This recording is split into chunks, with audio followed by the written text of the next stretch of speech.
read The Time Machine by H.G. Wells.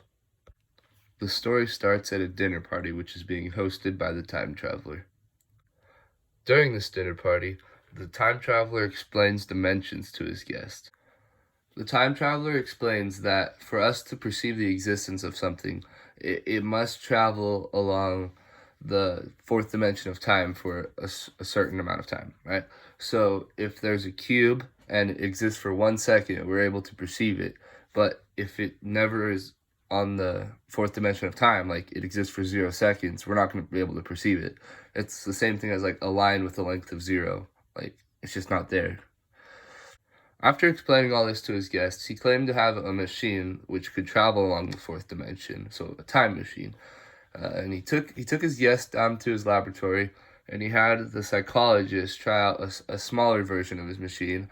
And so she turned it on, and it just disappeared. And no one really understood what happened, but he showed them a larger version of his machine nonetheless. But he didn't try it out. He just kind of had the guests leave in confusion. The next week, the time traveler hosted another dinner party, except this time he was late. When the time traveler arrived to his own party, he was really sweaty and out of breath, and he explained to the guests this time that his machine had actually worked and he tried out time travel this morning. He first tried the machine by just turning it on and off, and at first he didn't think anything happened, but he then realized that it had been 5 hours later, so just turning the machine on and off took him 5 hours in the future. He then just turned on the machine and let it go for a while. He just started experiencing the sun just become a line in the sky of fire, and he eventually decided that he had it on for too long and he should probably turn it off before he got like stuck in something, like he just like got stuck in a wall or something when he turns it off. So he turns it off and he realizes that he had been about 800 or 80,000 years in the future, where humans are kind of gone and we have like these humanoid creatures just running around. People that he encounters aren't really like the people that you would see today. They're about 4 feet tall and they act very childlike. After spending some time with these people, he realizes that humanity had separated into two different species, with the capitalists and the richer people becoming the Eloi, which was like the smaller childlike people, and the laborer worker type people becoming the Morlocks, which are like these white monkey people.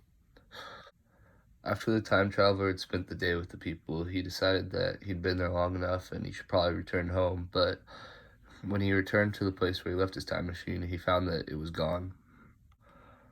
He searched all around for his time machine, but eventually decided to just spend the night in the future. In the morning, he saved an Eoli named Weena from drowning and was attacked by some Morlocks, but he fought them off and escaped. He eventually found his time machine, which was being attacked by the Morlocks, but he made it back to his own timeline and back to the party that I talked about in the beginning. After the time traveler finished talking about his experience with his guests, they kind of asked if this was really true. Like, they didn't really know if to believe him or not. But he decided to go off and go back to the future, and we just never saw him again. That's where the book ended. This leaves us finishing the story on a pretty big cliffhanger. Like, what happened to the time traveler? Where did he go? Personally, I think he probably went back to the future, to the time of the Eoli and the Morlocks, because he seemed to idolize their culture and he kind of took a liking to their people a little bit.